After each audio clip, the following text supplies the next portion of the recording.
नमस्कार मित्रों, आज हम द फोर अग्रीमेंट्स बुक को समरी के माध्यम से समझेंगे।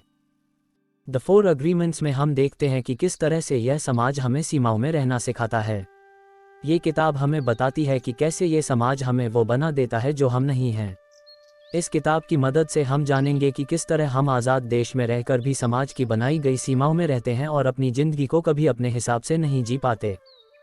ये बुक उनके लिए है, वे जो आज़ादी का सही मतलब जानना चाहते हैं, वे जो अपने हिसाब से जीना सीखना चाहते हैं, वे जो नई जिंदगी की तरफ कदम बढ़ाना चाहते हैं। इस किताब के लेखक डॉन मिगेल रुइज मैक्सिको के एक गरीब परिवार में पैदा हुए थे। अपनी जिंदगी के शुरुआती दिनों में वे एक सर्जन थे। एक कार एक्सीडेंट ने उनकी जिंदगी बदल दी और तभी से वे आध्यात्म के क्षेत्र में आ गए। वे एक लेखक हैं और उन्होंने बहुत सी बेस्ट सेलिंग किताबें लिखी हैं जिसमें द फोर एग्रीमेंट्स भी शामिल है। Janet Mills Amber Allen publishing की फाउंडर हैं। वे दीपक चोपड़ा की बेस्ट सेलिंग किताब the 7 spiritual laws of success की एडिटर और पब्लिशर भी हैं। ये किताब आपको क्यों पढ़नी चाहिए? क्या आपने कभी यह महसूस किया है कि आप किसी कैद में रह रहे हों? क्या आप कभी कभी कुछ अलग काम करना चाहते हैं लेकिन लोग क्या कहेंगे सोचकर रुक जाते हैं? क्या आप समाज की ज़रूरतों के हिसाब से अपनी ज़िंदगी जीते हैं? अगर ऊपर के सभी सवालों का जवाब हाँ है तो ये किताब आपके लिए ही लिखी गई है। इस किताब में हम देखेंगे कि किस तरह हमें बचपन से ही हदों में रहना सिखाया जाता है और बड़े होने पर भी हम हदों में ही रहते हैं और कभी अपनी असली ताकत को नहीं पहचान पाते। इस किताब की मदद से हम देखेंगे कि कैसे हम अपने दुखों और समाज की बनाई गई सीमाओं को तोड़कर एक नई जिंदगी की शुरुआत कर सकते हैं और अपनी जिंदगी अपने हिसाब से जी सकते हैं। किस तरह आप आज़ाद देश में रहकर भी आज़ाद नहीं हैं? अनुमान लगाना क्यों ठीक नहीं है? किस तरह आप अपने काम में अपना मन लगा सकते हैं? ये समाज हमें नियमों के हिसाब से जीना सिखा देता है। क्या आपको याद है कि बचपन में जब आपने अपने पेरेंट्स की बात मानी थी तब आपको शाबाशी मिली थी? क्या आपको याद है कि जब आपने उनकी बात मानने से इनकार किया था तो आपको सज़ा मिली थी? हम में से ज़्यादातर लोगों के साथ ऐसा ही होता है। हमें बचपन से ही बेड़ियों में जकड़ कर रखा जाता है और बताया जाता है कि क्या करना है और क्या नहीं करना है। धीरे धीरे ये सभी बातें हमारे दिमाग में कुछ इस तरह से बैठ जाती हैं कि बड़े होने पर भी हम उन बातों को मानते रहते हैं। हम में से हर किसी को इनाम और तारीफ़ें पसंद हैं। बचपन में जब भी हम कोई अच्छा काम करते थे तब हमें ये दोनों चीज़ें मिलती थी। इसके साथ ही सज़ा से डर सभी को लगता है, इसलिए हम दो काम करने से डरते थे जिसके लिए हमें मना किया जाता था। इन सभी बातों का नतीजा यह निकला कि हमें वो बना दिया गया जो हम नहीं हैं। हमें एक सांचे में ढाल दिया गया और समय के साथ हम उसी आकार के हो गए। अब जब हम बड़े हो गए हैं और हमें कोई कंट्रोल नहीं कर रहा तब भी हम खुद ही उस आकार को बनाए रखने की कोशिश करते हैं। हमने अपने लिए ये नियम नहीं चुने थे, ये नियम हम पर ज़बरदस्ती लागू किए गए थे। बचपन से बड़े होने के सफ़र में हमें ना जाने कितनी तरह से कैद करके रखा गया था। अब वक्त आ गया है कि हम उस कैद से आज़ाद हों। आपके शब्द आपको खुद पर और दूसरों पर जीत हासिल करने में मदद कर सकते हैं। शब्दों का हमारी ज़िंदगी में बहुत महत्व होता है। अगर हम इसका सही इस्तेमाल करें तो ये हमें काफ़ी हद तक फ़ायदा पहुंचा सकता है। साथ ही में इसका गलत इस्तेमाल हमारे आत्मविश्वास को तोड़कर हमें कमज़ोर बना सकता है। एग्जाम्पल के लिए, अगर आप अपने आप को आईने में देखकर ये सोचें कि आप बदसूरत लगते हैं तो आप अपना आत्मविश्वास खो देंगे और लोगों के सामने आने जाने से या उनसे बात करने में हिचकिचाएंगे। लेकिन अगर आप सोचें कि आप बहुत अच्छे दिखते हैं तो आप कहीं भी जाकर किसी से भी बात करने में नहीं हिचकिचाएंगे। शब्दों की ताकत शरीर की ताकत से ज़्यादा होती है। आप अपनी ताकत से लोगों पर बाहर से राज कर सकते हैं, लेकिन अपने शब्दों की ताकत का इस्तेमाल कर आप लोगों के मन पर राज कर सकते हैं। अच्छे शब्दों से आपको इज्जत मिलेगी और इसके इस्तेमाल से आप लोगों से अपनी बात मनवा भी सकते हैं। आप शब्दों के इस्तेमाल से किसी और का भी हौसला बढ़ा सकते हैं।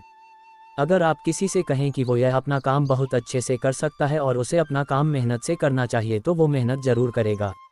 लेकिन अगर आप उससे कहें कि वो इस काम को कभी ढंग से नहीं कर पाएगा तो उसका भी आत्मविश्वास टूट जाएगा और वो वाकई अपना काम कभी सही से नहीं कर पाएगा। इसलिए ये ज़रूरी है कि आप अपने शब्दों का इस्तेमाल सही तरह से करें। आप इसके इस्तेमाल से सबके दिलों पर राज कर सकते हैं और साथ ही अपना आत्मविश्वास भी बढ़ा सकते हैं। आप अपने आप को पहचानिए और खुद को दूसरों के स्केल से नापना बंद कीजिए। हम अक्सर अपने आप को उस तरह से देखने लगते हैं जैसा लोग हमें मानते हैं।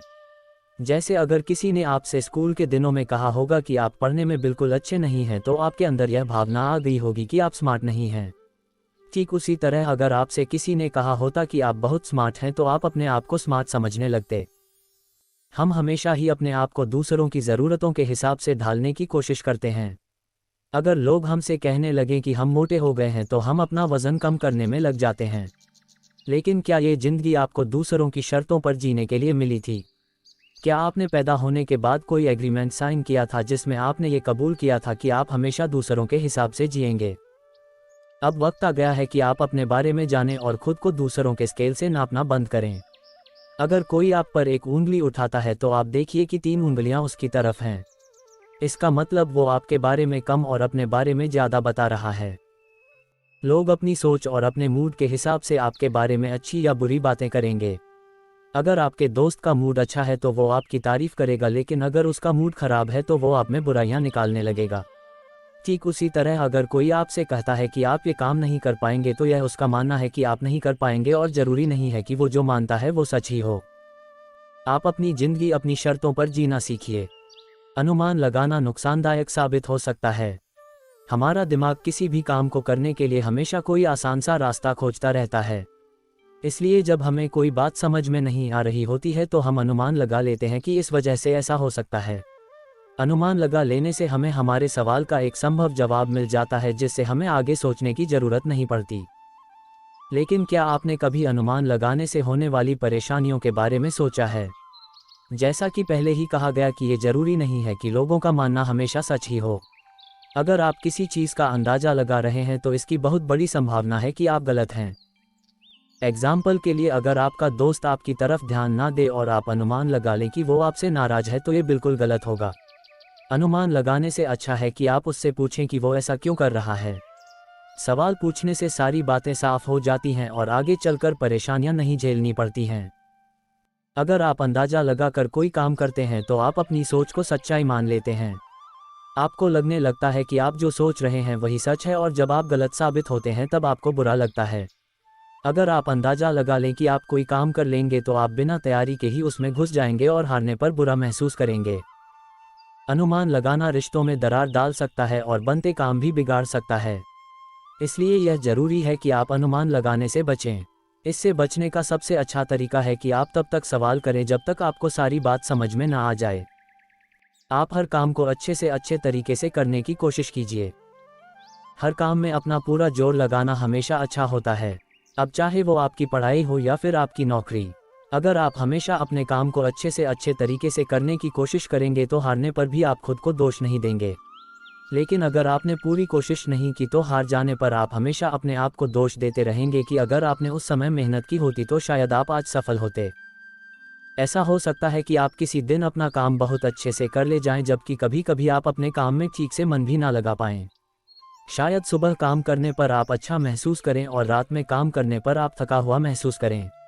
लेकिन हालात चाहे जो भी हों, आप हमेशा अपना पूरा जोर लगाते रहिए। क्या हो अगर आपका काम करने का मन बिल्कुल ना करता हो? अक्सर लोगों को रोज सुबह उठने पर यह जानकर बिल्कुल खुशी नहीं होती कि आज उन्हें काम पर जाना है। ऐसे में हम क्या करें जिससे हमारा काम करने का मन करे? अगर आप किसी बाहरी दबाव या ज़रूरत की वजह से काम कर रहे हैं तो आपका काम करने का मन नहीं करेगा। आज के स्कूल जाने वाले बच्चों का पढ़ाई में मन इसलिए नहीं लगता क्योंकि वे बाहरी दबाव की वजह से पढ़ते हैं। वे इसलिए पढ़ते हैं ताकि उनके मार्क्स अच्छे आएं। इन्हीं चीज़ों की वजह से आपका काम करने का मन नहीं करता। आप वो काम कीजिए जो आपको अच्छा लगता हो।